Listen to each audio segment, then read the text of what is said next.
Dana, Hi. welcome. Thank you for having me. This is awesome to have you here at the High Camp Center. We've been talking about Austin STEM Center, talking about the amazing school that you've built, but we're doing it in a facility called High Camp, and they're really gracious to be able to let us use this facility. And walking around is kind of a big wow when you see the scale of some of these things. Yeah, can I just say I'm geeking out on the futuristic vision that's coming to life here? And Yeah, I just felt like I was walking into a spaceship. yeah, And after being at a public school all day, to just walk in and to feel what's possible, yeah, it reinvigorates me why we do the hard fight of keeping the girls, keeping the students learning science, learning math, so they yes, can build things like this that are truly innovative, imaginative, creative. And I know whoever built this, there's joy here. I can yes, see the joy yeah. too. Well, when we were in the conference room, we saw all these models, and so Marcus, the person that's making all this happen, and Laura with Marcus, from what I understand, those are models from. I thought about it, Yeah. I prototyped it, and then now we have a lobby desk that's 40 feet tall and is just jaw dropping. So a lot of this building is just out of a person's mind, and I think that's the important part to show on a tour is Yeah. not the wow, but the this was thought of and then built. Everything came out of someone's mind. Yes. Everything did. And then to see the prototype and then the big desk.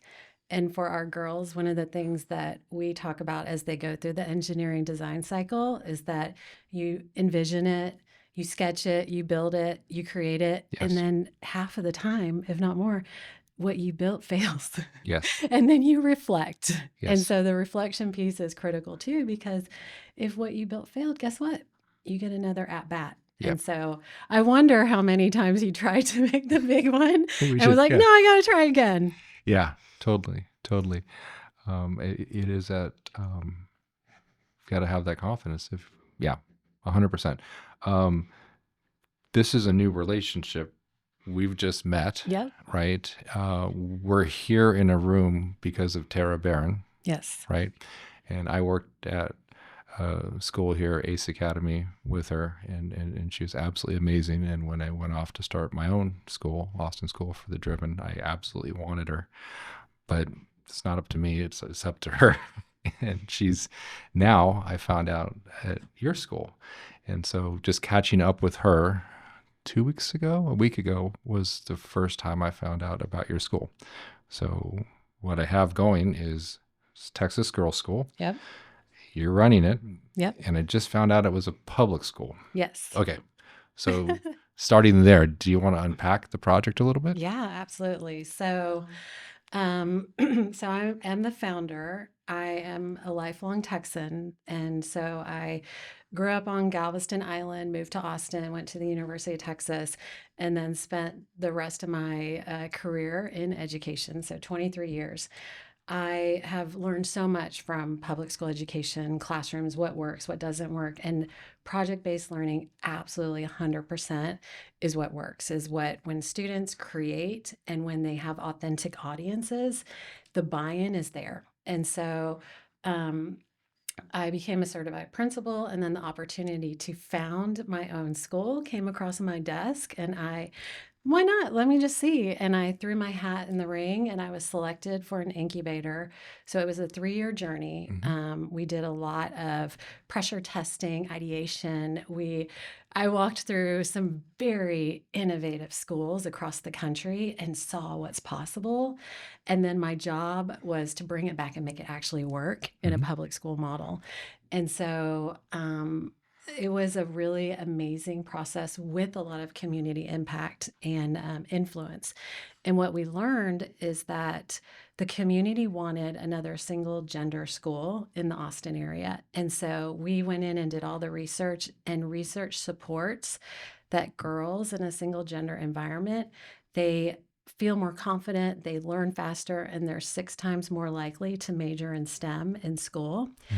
And one of the other reasons that we just bought into this model was that when girls feel like they are a part of a sisterhood growing up, when they get into STEM careers, they also lend a hand to new women who are in the field. And so it's just this cycle of creating spaces for more girls to have voices, impact, and help each other rise. So that's kind of a little bit of the journey. Yeah.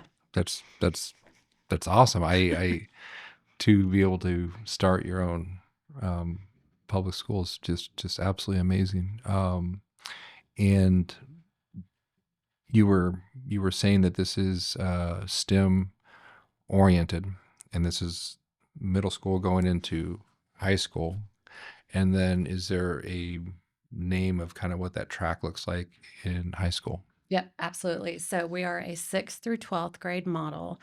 My background is international baccalaureate, so we follow the same format, Mhm. which is 8 blocks, and then they take the same tracks through the entire school journey, so that by the time they graduate, they're proficient at an early college level in all of the areas. So for example, they take art all through 6th through 12th. So they'll graduate with like an associate's level art understanding. So they go very deep into one area. So our model is regular 4 core content classes. So science, math, English, social studies, which is what Miss Barron teaches, English and social studies. Then we also have leadership and Mhm. we have STEM and Mhm. we have art. And so the STEM is what we're here to talk about today. Yes.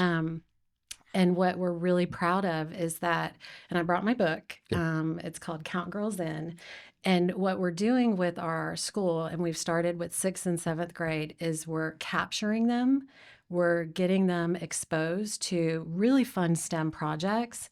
We're creating an identity at the critical age, 12 to 13, where research shows girls fall away from feeling like this is something I can do, identifying as a girl in STEM. We keep them in it and then we build forward and we get them into the more advanced things like calculus and physics, but we capture them here, we change their identity, and we keep them involved in STEM. That sounds like an awesome plan. Absolutely, absolutely. It is so much needed. Um, yeah, I've found I've only done about 4 or 5 of these. I think you're my fifth now, and we've been developing content for the Austin STEM Center website. And this is the first time that I've never met somebody going in and feeling this is a wonderful start to the conversation. With the books, I found out being able to point to something and then something that just comes out of you is a really good spot to start a conversation. So I'm curious, which book did you bring and why did you bring it? And tell me everything, like the whole context. How much time do we have? We have an open end. Okay, Yeah. great. So I brought a book called Count Girls In, and it's empowering girls to combine any interest with STEM to open up a world of opportunity. And what we found is that there's 2 non-negotiables. Girls can STEM. They are Mm. just as able to do advanced math, science, tinkering, robotics, coding, just as able. So it's not an ability thing. Right. It's a confidence thing. The second thing that we've learned is that girls want to do STEM that makes an impact. Girls want to help.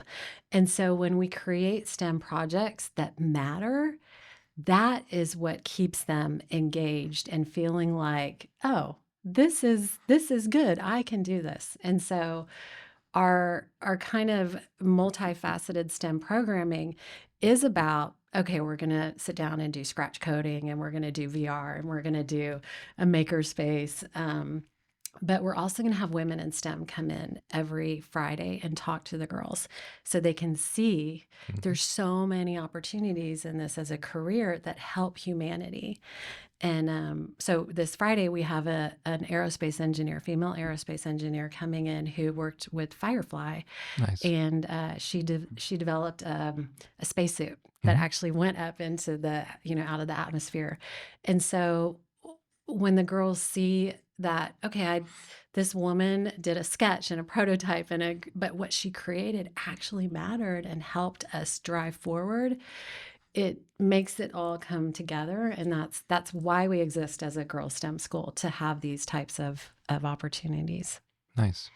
Um, Thinking about what you were saying there, I've got some questions as far as, um, okay.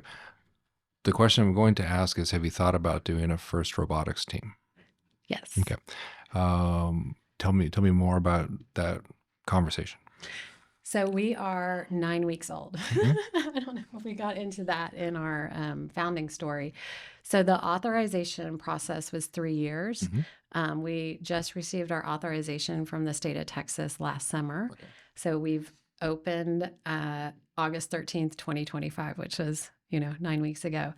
We have after school extracurriculars that we're building into our programming, and we are also a very small staff. Hmm. And so the first robotics team is something that is on our plate, Hmm. and we're looking for volunteers to Hmm. come help drive it. But it is definitely robotics is our fourth quarter in STEM, so Okay. we're moving in that direction, Okay. and that's our program right now. Okay. How physically far are you away from the domain? We're not far. Okay. So we're meeting for the first time in not Austin STEM Center because that's being built. I want to invite you to see the facility even as it's built. One of the things in there is uh, there is a first robotics team that serves students that generally don't have school-based first teams. That's called the Howdy Bots. They're amazing. I can talk more and more about that, but one of the things that we're doing in the STEM Center is building a regional first robotics support. So we're putting in a full size field that's permanent. It will never go down, and any first team can come in and use it. But we're also doing things around the tools that most schools don't have that would benefit a first robotics team. Those teams can come during the school day, come after school in the evenings, and use a lot of the machines that wouldn't normally be there. Now, you mentioned volunteers, right? Because nothing's going to happen without Yeah. that, right? Bandwidth is so that team has a lot of adults associated with it, and they are very much at the heart of that. And so when the Boys and Girls Club, they wanted to do it but didn't have a lot of experience, Evan Marchman, the person who runs that first team, says, "We got you. You just need to express an interest." And I know that he's put a lot of time behind making that happen. So I think what I'm saying is if there's an interest in it and you're looking for volunteers, I can probably hook you up with Evan Marchman, who, with just an expression of interest and we don't have any time and we're overwhelmed, he could start with that. That sounds great. So, Sign me up. okay. Um, what are the other three? There's robotics fourth quarter and STEM. What are the other Mm. 3 quarters? So first quarter was coding. Okay. So we gauged where the girls were at, and we just went right into scratch coding. Okay.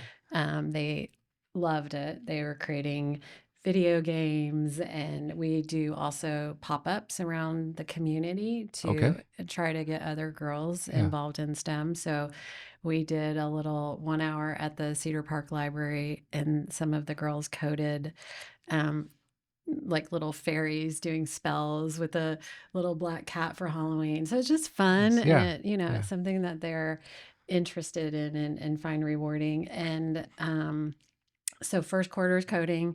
Second quarter, we're actually building a city of the future. Okay. So it is an engineering design challenge. And so Nice. this year it's the topic is farm to table. And Nice. so they're learning about sustainable farming communities, and they can create, looking at Texas is one of our core values. So we had a volunteer from Tree Folks come out last Yeah. week, walk around we have a beautiful 3-acre campus. You have to come see it. Yes. Yes. Walked around with the girls and helped them identify our native trees. And we talked about, why do we have so many ash junipers? Well, they're drought resistant. And so we're really talking about the unique place that we exist in. Our school exists. And so the girls will use Texas landscape, central Texas landscape to build their future city. So it might be, Nice. recycling rainwater. I mean, the things the girls will think of for the year 2050 is so beyond what I mean, maybe I'll just speak Yeah. for myself more than I can imagine. Yeah. But it is really giving them these opportunities to solve big world problems. So that's the second quarter. Okay. That's huge. That's Coming back huge. to Yeah. it. Yeah. Third, we're trying to align with the science teacher. So at that time, she's teaching space. So we'll do an aerospace unit, and we Nice. have a planetarium that was donated to us by University of Texas. And we have a astronomer, female astronomer PhD that has come out already and shown the girls the different sky Nice. constellations. And then our fourth quarter will be robotics. So we're Nice. kind of building up, Okay. buying some time. We have some Vex robotics kits already created and Nice. Ozobots, but we, one thing at a time. Okay. Yeah. Absolutely. It sounds like a wonderful path. Who kind of put that together as far as these are what the quarters look like? Because they sound absolutely amazing. Was it discussion or how did it work? Yes, so we are a very small staff and we're very collaborative. We actually hired our STEM teacher, just graduated from the University of Texas STEM education program. Nice. And she came to us with so many innovative ideas, and she's really phenomenal with young students. And so it's a real sweet spot of being able to know STEM discipline and then also engage Yeah. children. And so I think we really were very fortunate to have her come over with her master's in STEM education right here from UT.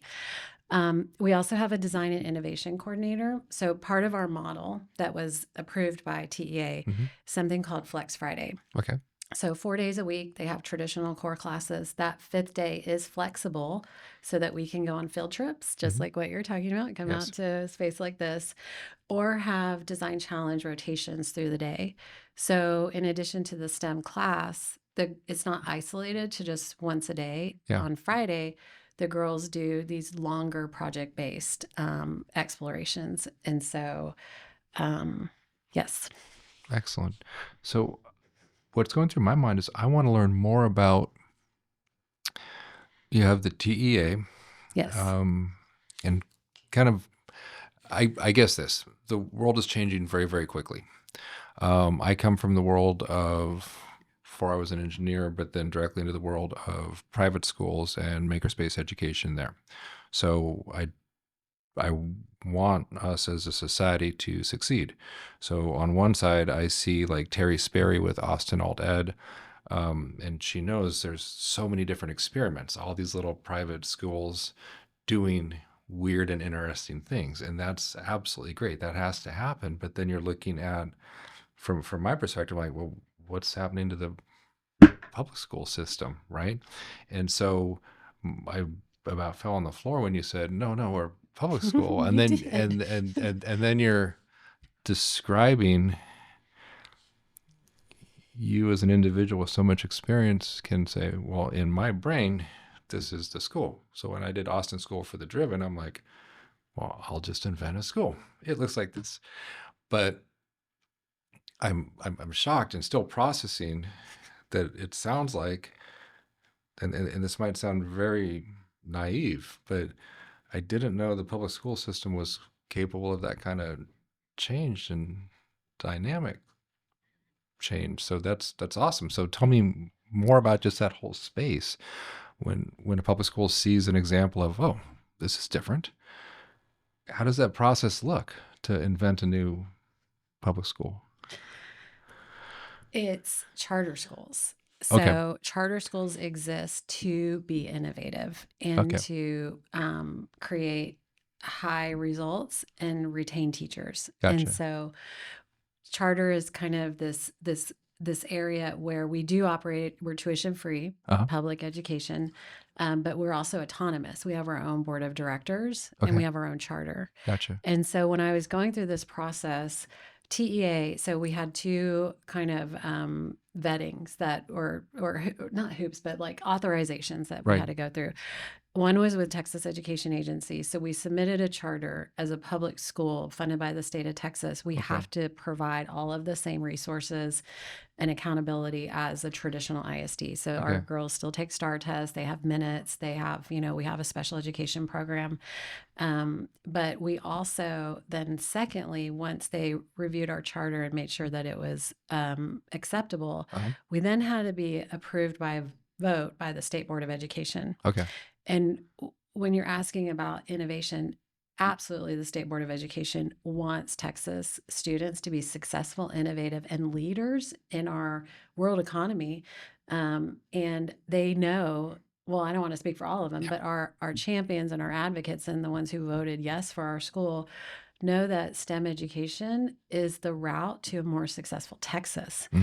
And so what we're doing is very niche because we're not trying to. I know you're a visionary too, so I know Yeah. you've Yeah. probably gone through like I'm going to solve all the problems in the world, and and then you realize like, oh wait, Yeah. Yeah. I can do one small thing.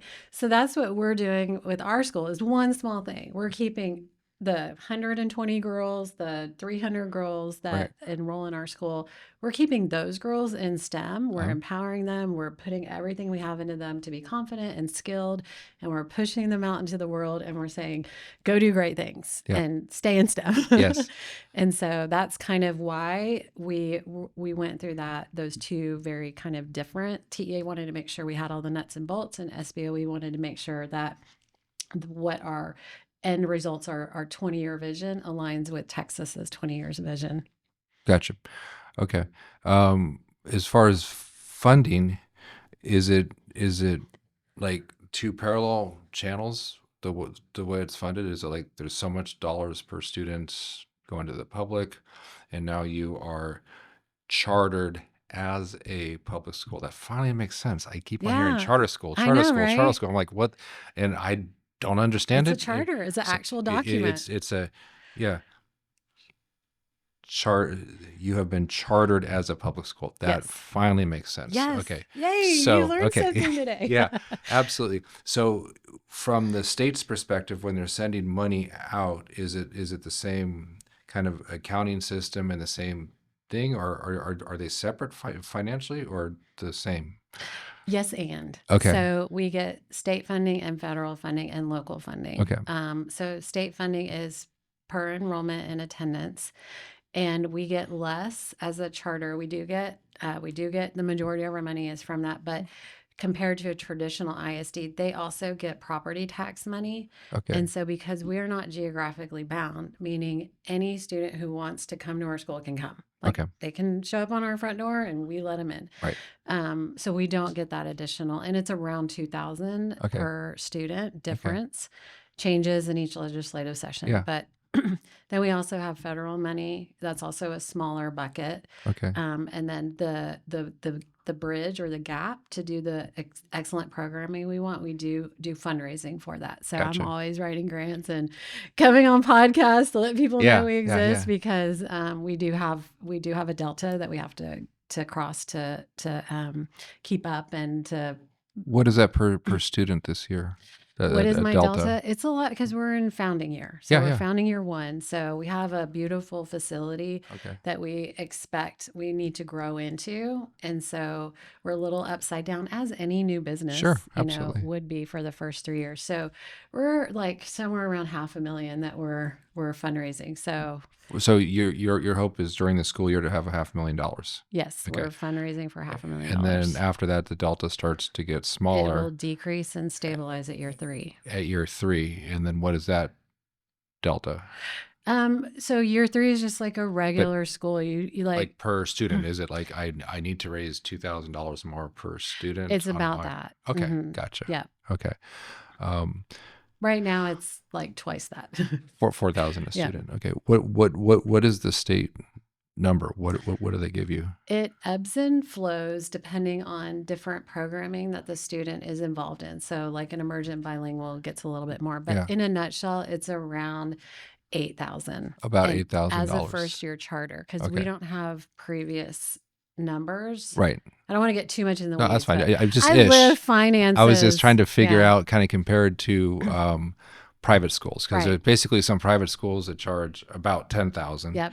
and some that charge about 20,000. Yep. And so it sounds like about 10,000 is Yep. what a school that was created, who is then chartered as a public school, gets about that kind of range. It's not Yes. 20,000, it's closer to It's 10.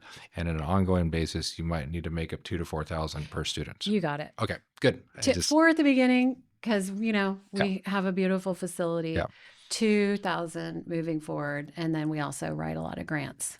gotcha. Um, I I can't imagine that money is not going to come rushing at you.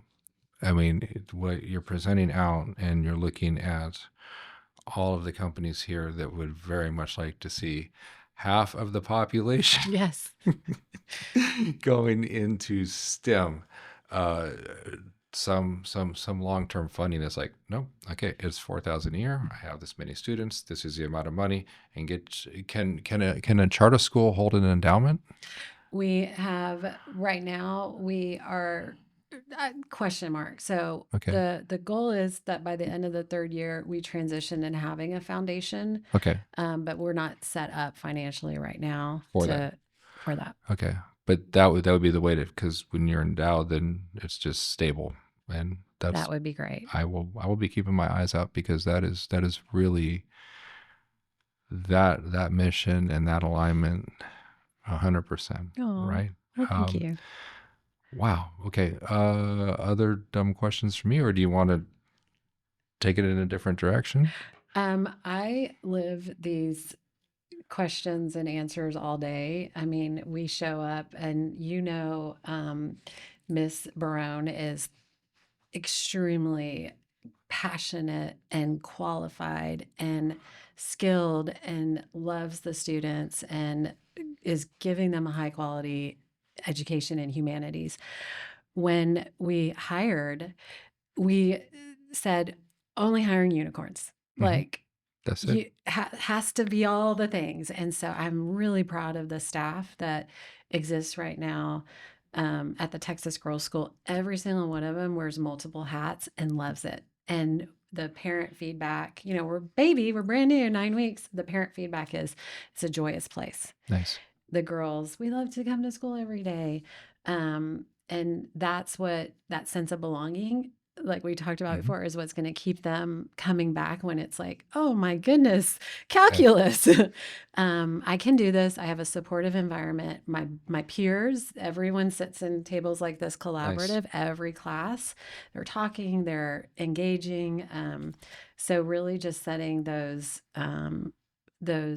foundational cultural pieces was something that we have really been those are like non-negotiables. Our girls circle up at the end of the week and we sit in a big circle and talk about what went right, what are we going to focus on next week, what are our goals. The girls do a morning meeting every morning. So Mhm. today was Grandparents' Day. Okay. And the girls lead it Yeah. every single morning. Pledge of Allegiance, Pledge to Texas, moment of Hmm. silence. And then afterwards, they shout each other out. And it's the cutest thing. If you ever are like, I need my heart to be lifted, just come and listen to them saying, I'm so proud of my friend and I love my teacher. And so I think that those things don't happen. They're Yeah. very intentional.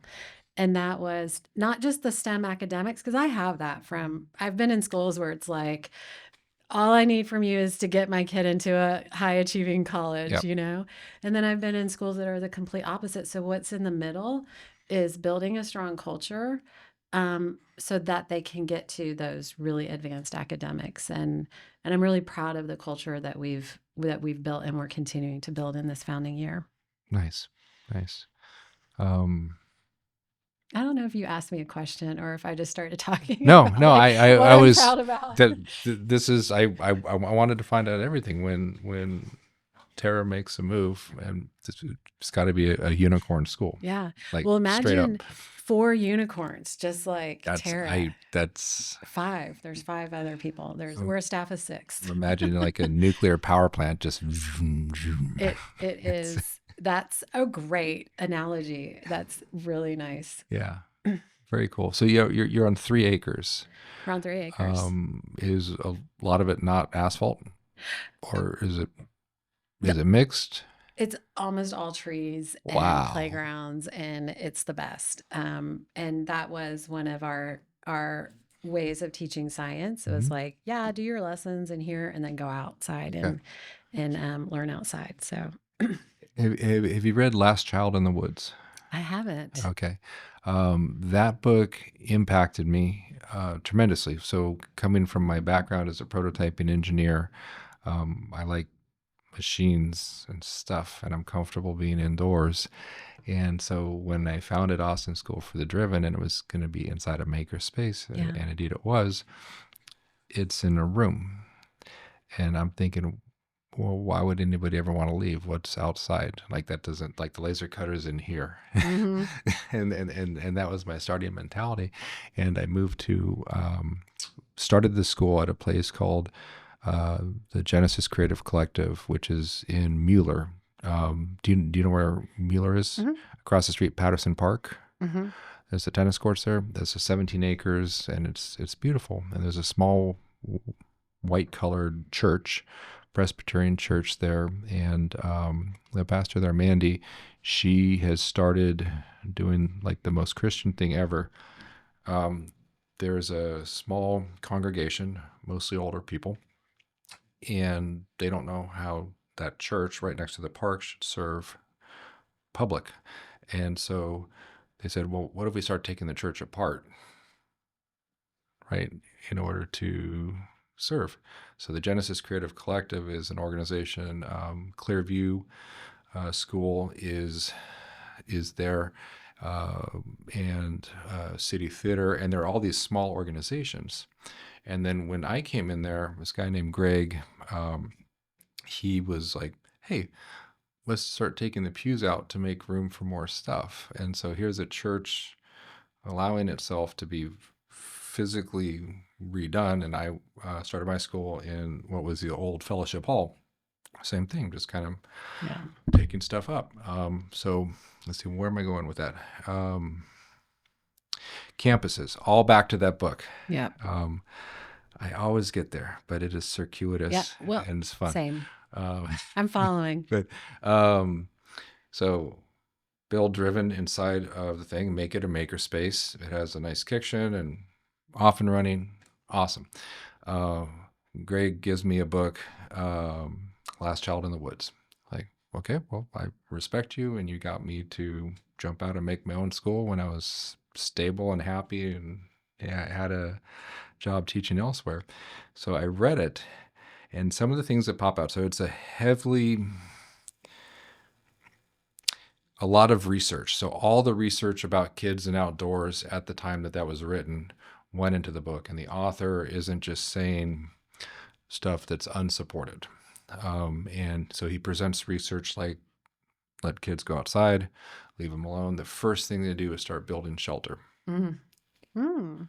Like if you give them tools and stuff, they eventually just and they start building shelter. And looking at that from an evolutionary standpoint, looking at it from how deeply rooted that is. But there are many elements of existing outside that are important. I listened to a guy named Andrew Huberman. He has a podcast, Mostly Health, out of Stanford, and he talks about you need to wake up and you need to see the horizon. So it's not like just turn on a bright light. Our bodies, we've been evolved to, no, that's the horizon. This is the moon. Like see stuff and just being outside, being in an artificial built environment, as amazing as this is stunning. But the book argues they need to be outside. And you know what? The outside's large, which means you can do large science outside. Mm-hmm. So anyway, that book, if you're sitting on a few acres and it's mostly green, I say all that to say that book got me.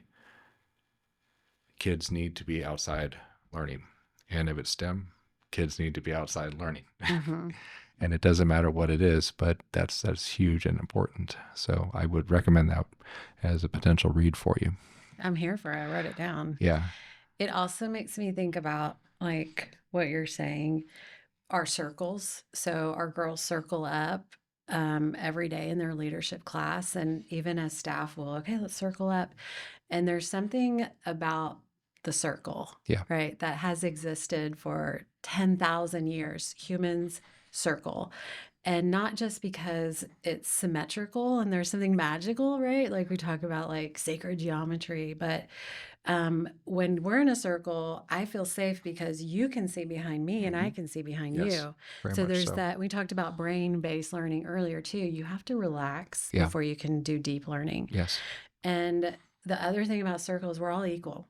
So Hmm. even our teachers get in the circle. So it's not like me telling you, we are all humans talking.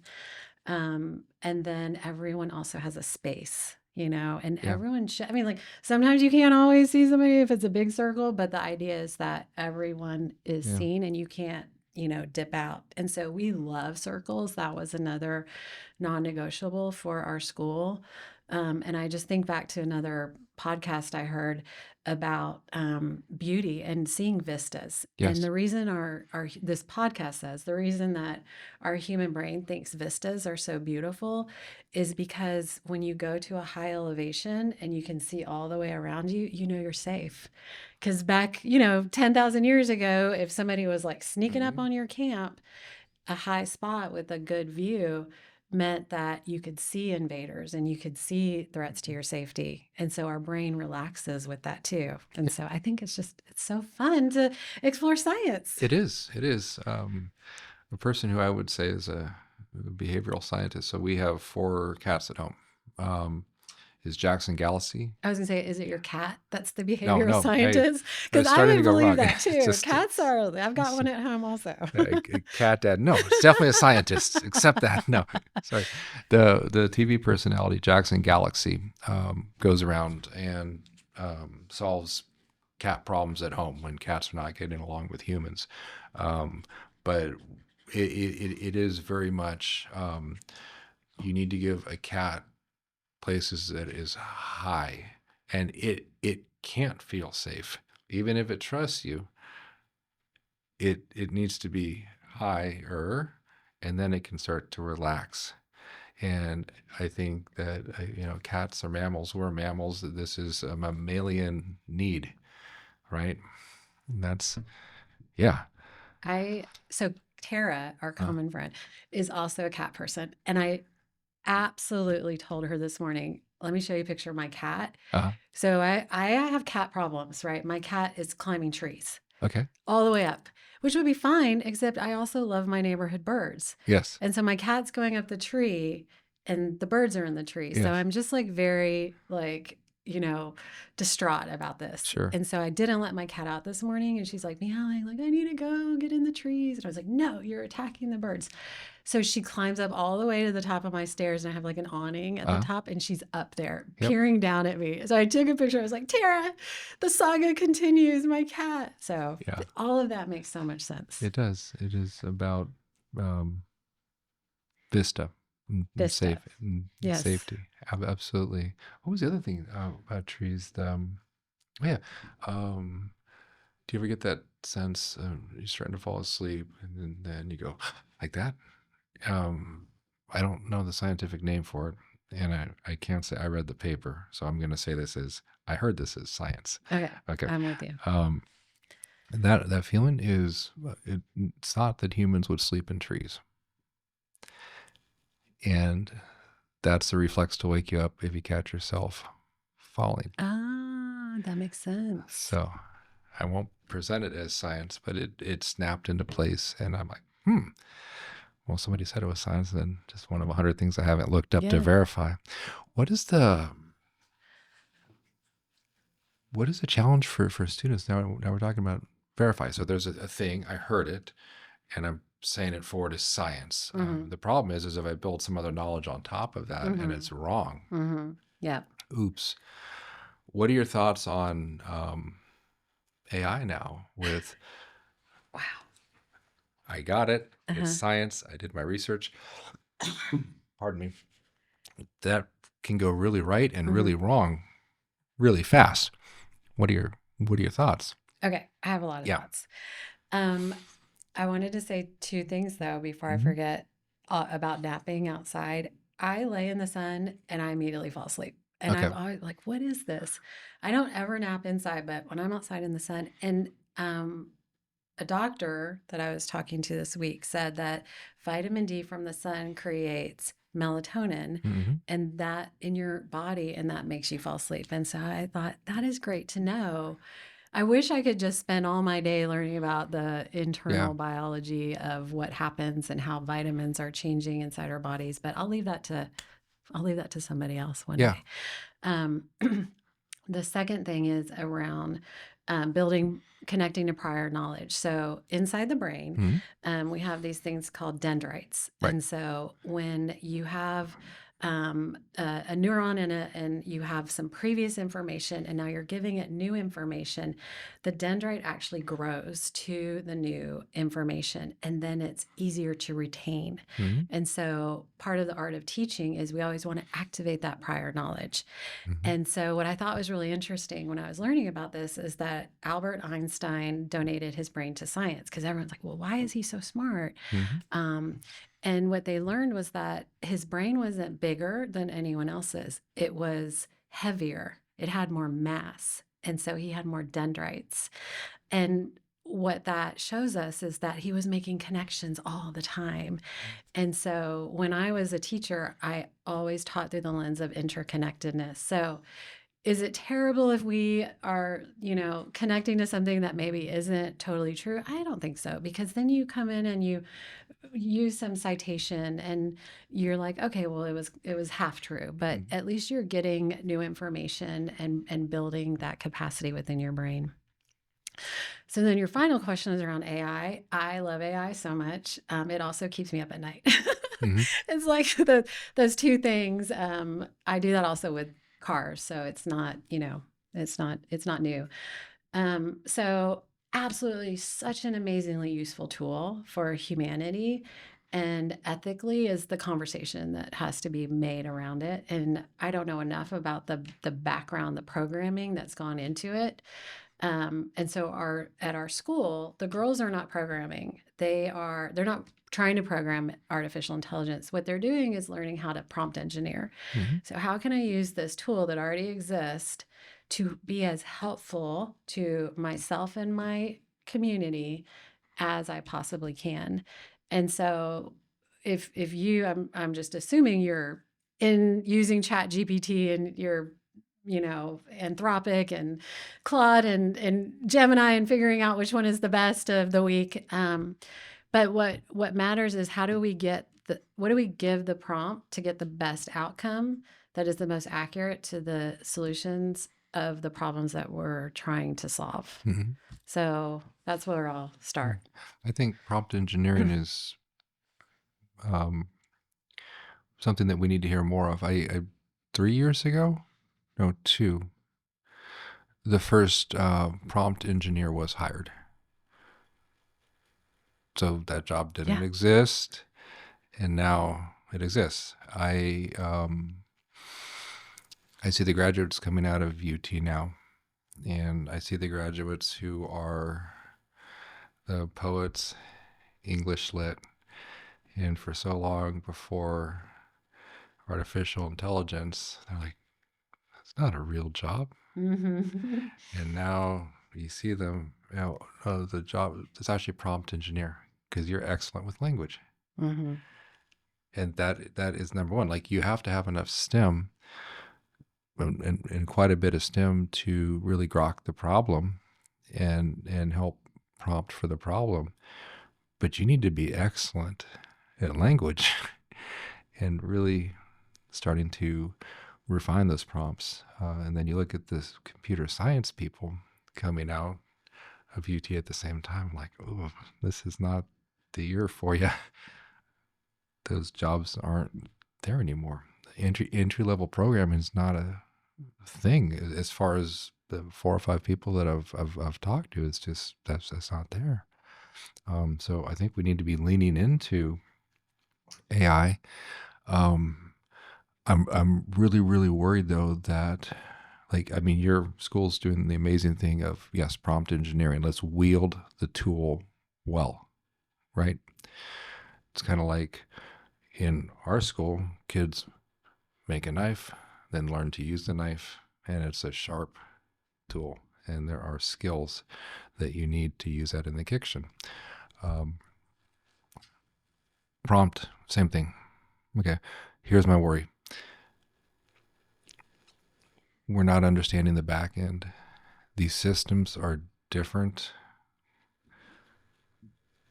And there's a lot more of them. It's not just all the chat. It's when your students start doing Tinkercad and CAD. Well, there's AI in there now, um, something called iterative design. You say solve for a thing, make me a cup holder that does this in this way, and you make one iteration and it makes a million, and it's just off evolving in the background. There are money, space, whatever it is. AI is accelerating so fast.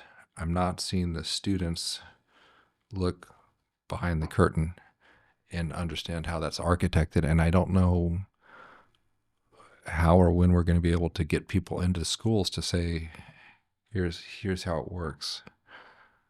So I think that's my concern.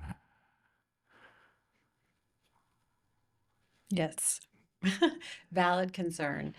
And I think in education, a lot of the conversation is around, or last year it was just outlawing it. Like Yeah, it can't be used. That's not realistic. That's like outlawing the calculator. yeah. I went to a podcast called Your Two head? Guys on Your Head. Yeah, Art Yes, Markman, who's yes. just I think he's retiring. I saw That's too bad. Yeah, yeah. And it was phenomenal. And what he has talked about as, you know, a long-term provost at University of Texas is that education adapts and evolves. And you can't, if you're saying students can't use AI, what's going on with your teaching and your hmm, learning yeah, and your exams that yes, an AI can come in and overthrow it, you yeah, know? So what project-based learning, what we love about our school is like, okay, maybe you used AI, but you still have to stand up and present it, and you still have hmm, to articulate it and internalize it. And so you're still learning. It's just like throwing something in A, B, C, D, there's a problem there. So, what we have to do as educators is to continue to evolve our practices to make it real, yeah, authentic, and teach kids the long term how to ethically use this as a tool. And we're learning yeah, alongside them. I yeah. don't have all the answers, but I want to be part of the conversation. Well, I think the level of content can also be elevated significantly, right? One of the things that Driven does is um, we try to scaffold a lot of so STEM subjects. Third year is the first time you actually start learning the thing. Would you agree? When you take physics, it's not the freshman sophomore year. Third year is your first actual. So it's a 2-year course, right? It doesn't matter if it's physics, biology, whatever it is. So we look at that and go, okay, well, you're 10, but this is where it gets interesting. So let's access that now and scaffold the hell out of it. But let's not wait to start looking at orbital mechanics. Let's scaffold what needs to be scaffolded and start to look at, things that have higher depth and complexity. And I think that AI could very much say, okay, well, hey, I did my research paper. I asked for one and it popped out, right? But maybe the prompt, or not the prompt, the bar for the student could be, yeah, here's a stellarator, and here is a different kind of nuclear reactor, and here's papers on 2 of those nuclear reactors, and I want you to come back, and I want you to be able to explain it to me, and I want to be able to ask you questions. And so it's a two-way conversation. So there is your bar.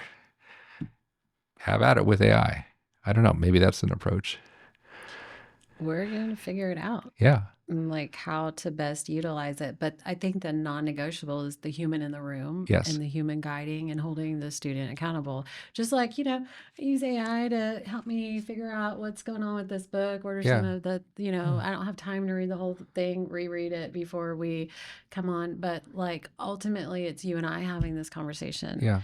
And so, and kids inherently know that, but how do we articulate those scaffolding norms Yeah. as we continue to embrace this tool and figure out the limits of, as a society Yeah. together, we're figuring out how this is going to impact us. But Yes. again, it's that future casting. I am not good at, I am so in the minute and the moment Yeah. and how are we doing it? It's the kids that are thinking about 20 years in the future, 30 years in the future. So their voices need to be involved in this as well. Totally. What are the kids saying about that?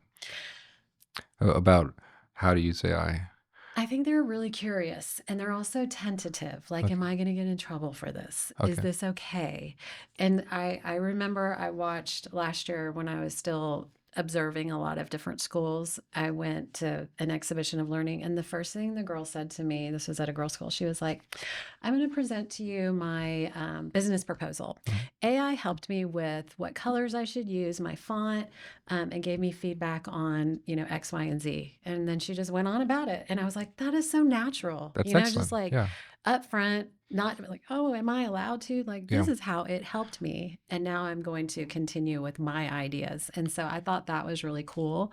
But we don't have norms right now of how to disclose what or how we're using it and how it's helped us.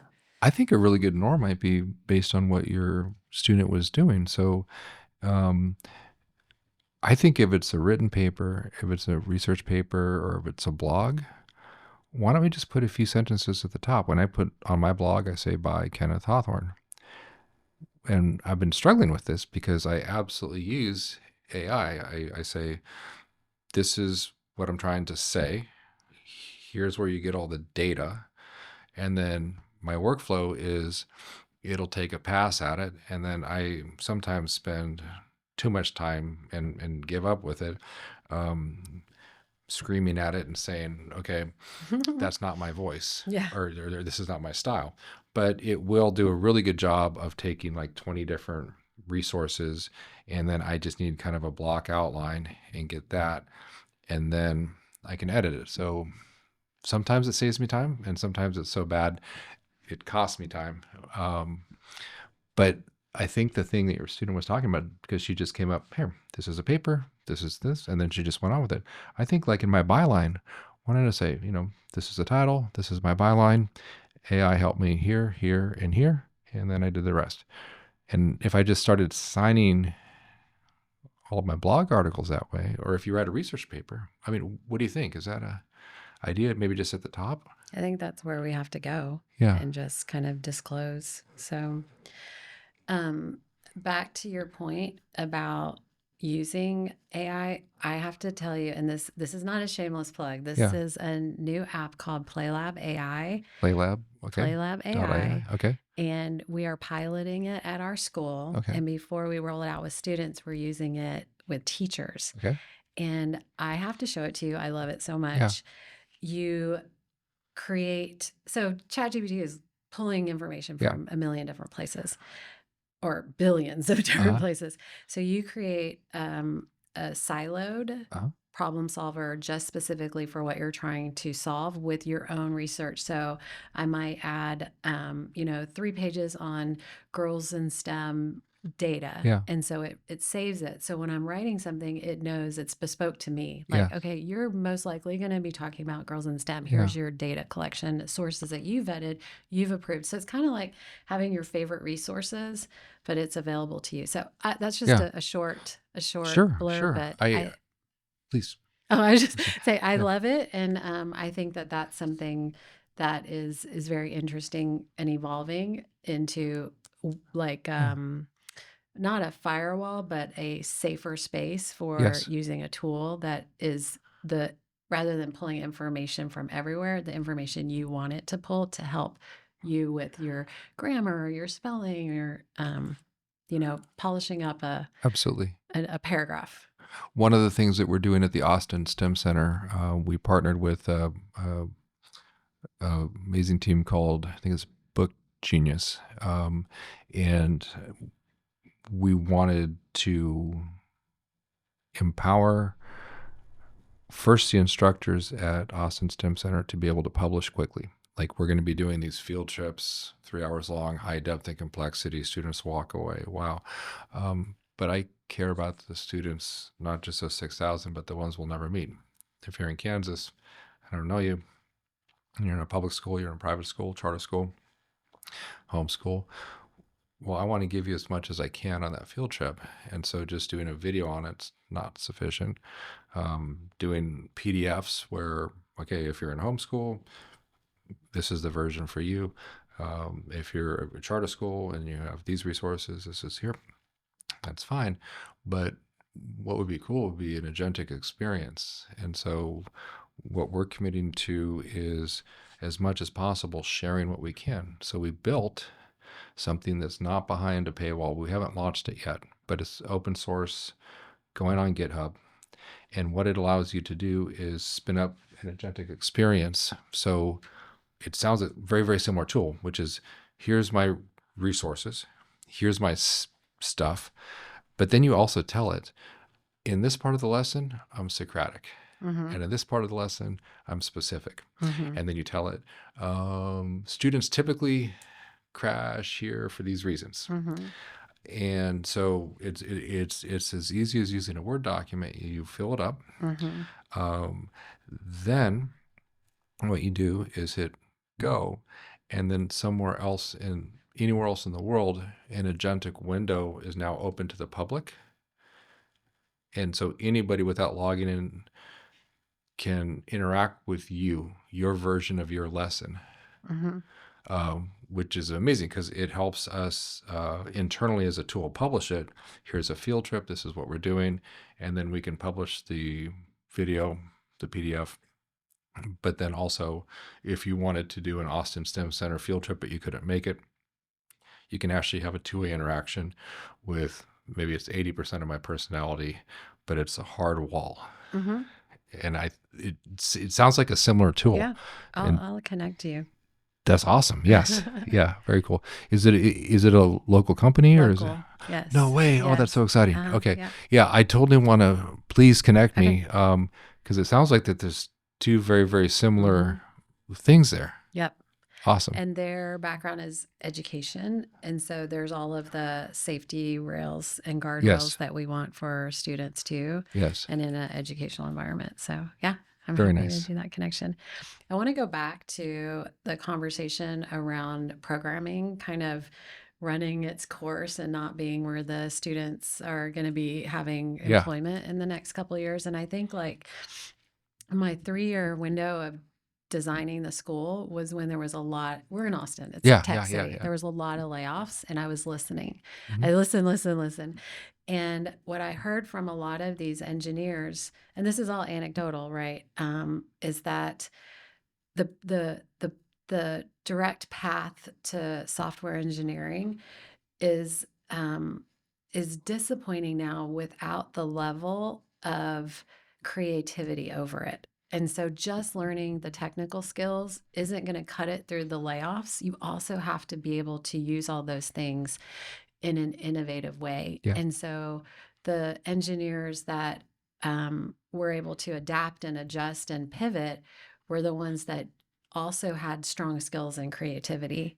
And so when we were building our model, going back to art, right? Art is a non-negotiable, not only because of just as a human, we need to make art to be alive and appreciate art. That is the human experience.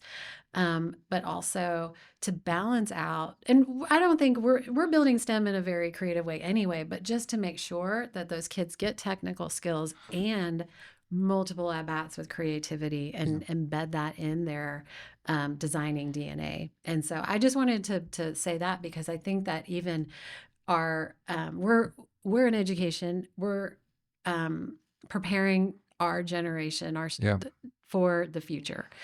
And so these students generation for the future, and we do that through multiple parallel tracks, and that is skills and creativity and I collaboration think and it's, independence. yes, it is absolutely that creativity. I think it's obviously an oversimplification if I just say there's no more coding jobs. Yeah. Um, but also there's a lot fewer Yeah. coding jobs. You better but be creative but if you're it, coding. it, it is, yeah. But what I'm thinking is I think that that's not most of computer science, right? So, um, uh, Danny, I'm struggling with her last name, but Danny at Ann Richards School. Have you met her? Yes, we have. Okay, So Ann Richards is our sister school. nice. Danny is uh, doing just jaw dropping stuff. Her take on it is computational thinking, Yep. right?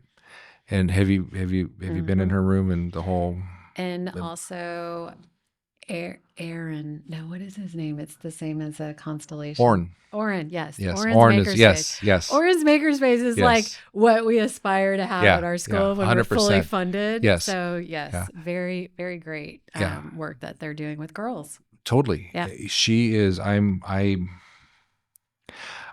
spent an hour and a half with her, have her unpack computational thinking, and I'm trying to write as a blog post this thing, and I'm like 20 hours into trying to just unpack what I got of that an hour and a half. It is so intense, and I think she's absolutely got the right thing. Um, did you see her Cuddle tool? Cuttle? Mm-mm. Okay, I'll send you that link. Okay. She programmed um, online interactive experience where students can truly start to understand hue, start to understand color mixing, and actually be able to read in hexadecimal, which is, when you have millions of colors, here's this code. To be able to read that, it's extremely powerful because then the artist can start to understand the technical, and the technical can start to appreciate the art. And one of the field trips that she's impacting us tremendously is I'm designing a field trip on a book called Scarlet: The Story of a Color, and it is all about red.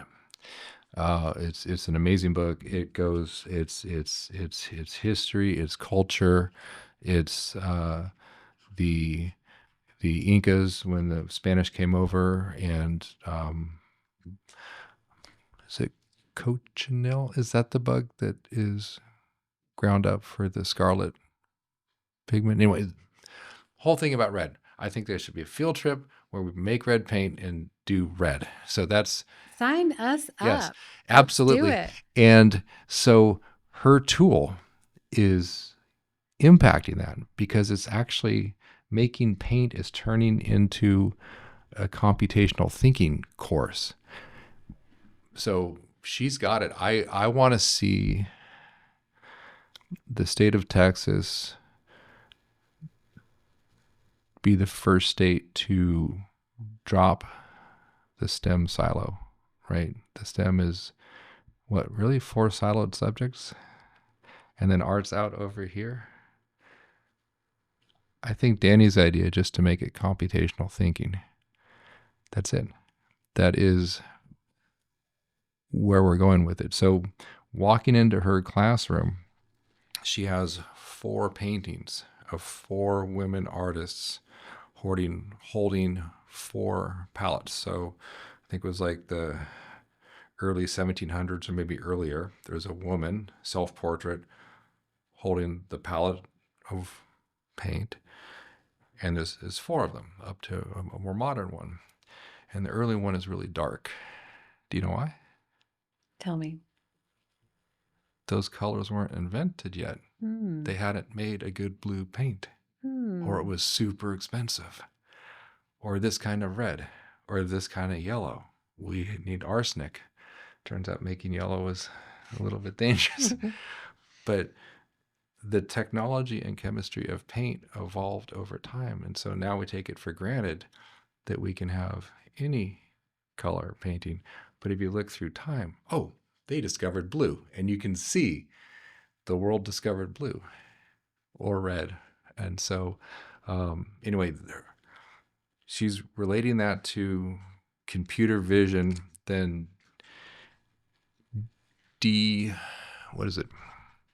It says, okay, if I have a palette of 16 colors and you're looking at this painting, what should my paint palette be? These colors and these proportions. And that's what a computer is really good at doing. But she's impacting and bringing in coding and computational thinking to a field trip that was going to be the chemistry of scarlet paint.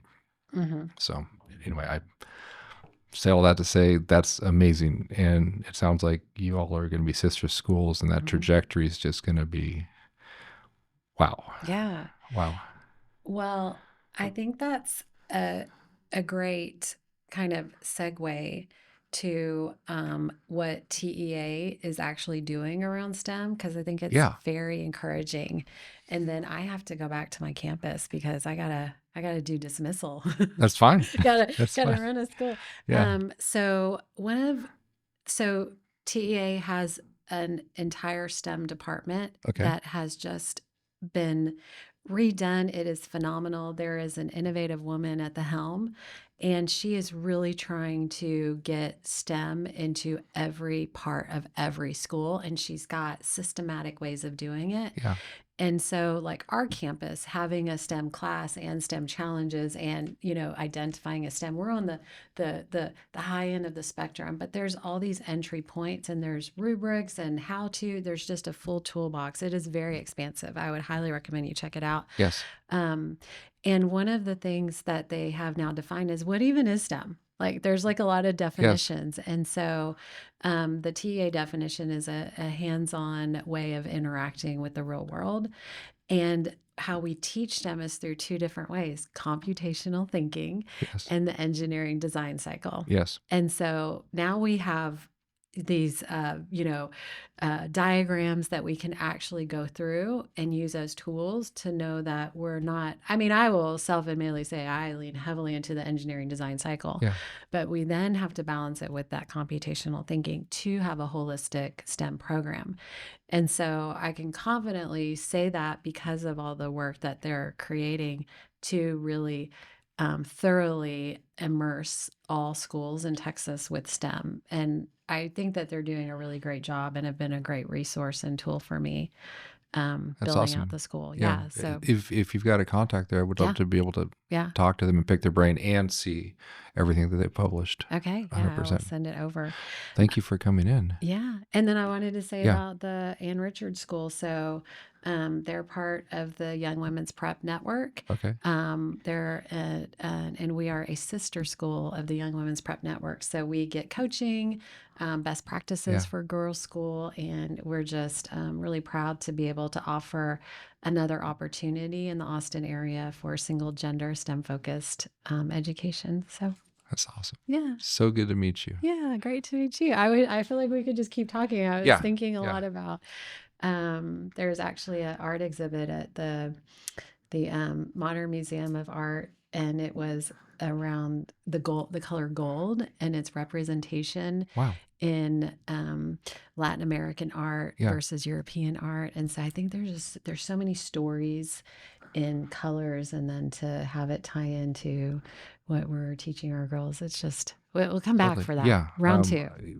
Totally. Totally. Okay. Thank you again. Thank you. Okay.